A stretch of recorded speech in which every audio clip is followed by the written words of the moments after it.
And, I'm a huge critic of Pierre Poilievre, but here he is on CP24, and you can see that it's starting to creep in. I mentioned last week that with the People's Party immigration platform, it's going to start seeping into the vernacular of the Conservatives because they'll see this is what people actually want. So, when Trudeau announced he was reducing the immigration, Pierre sort of said, finally, Trudeau's doing something about it. So he let him say it first, which is smart but dishonest. He said, finally, Trudeau's saying something. And now we see with this appearance on CP24, it's very calculated, it's very robotic.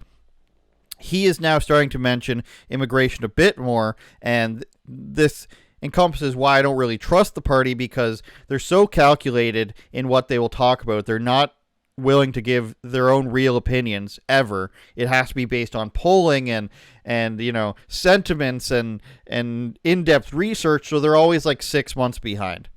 Probably even longer than that. But here he is actually mentioning it, albeit very slightly, on a channel called CP24. I wonder what message you're sending to Canadians, Mr. Poilievre, when you say you're all about axing the tax, you're all about bringing taxes down, making life more affordable, and in the same breath you say you're not sure you're going to support a tax break for Canadians at a time when they're struggling so badly. Why are they struggling so badly? It's been 9 years that Trudeau's promised to make them better off. And here we are. You're right. They are struggling so badly. And I think... May I point out that he sounds like Jordan Peterson a bit here? Looks like him a bit. Your own words are a condemnation of his track record, with food prices rising 37% faster in Canada than they have in the United States, just as the carbon tax came in. Housing costs doubled.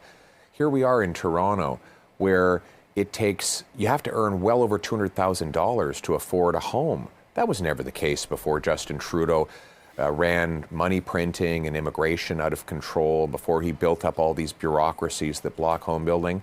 Clearly, Canadians are struggling. Justin Trudeau is the problem. He's not the solution. What we need is a common sense plan for permanent tax cut. So he's very, very right there. And if you think about that question from what I can only assume is a liberal operative at this network, she says, why would you be against his tax cut? It cuts HST for 2 months. People aren't this stupid.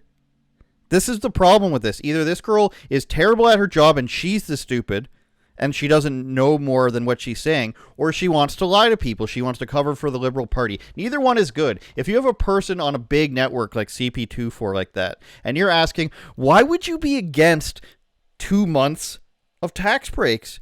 Isn't that amazing? Forget about the rest of the stuff that he's done in the last 9 years.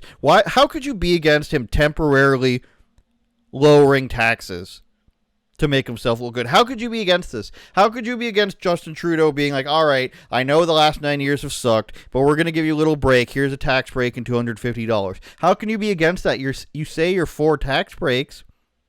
It's like she thinks that nobody can see that this is a political ploy ahead of an election for Justin Trudeau trying to garner more votes. Why would he add in video games to try to get young people to vote for him? Why would he add in booze? You're promoting people buying booze.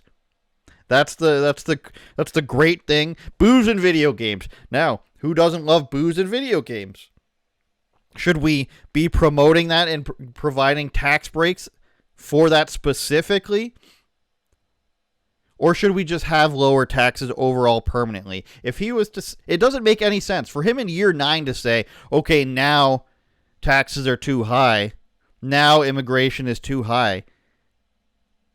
Now that I'm tanking in the polls and an election is coming up, you would have to assume that people are too stupid to understand what's going on. So is the host on this program just bad at her job, or does she assume that her viewers are too stupid? You tell me. Turn it up, Jordan.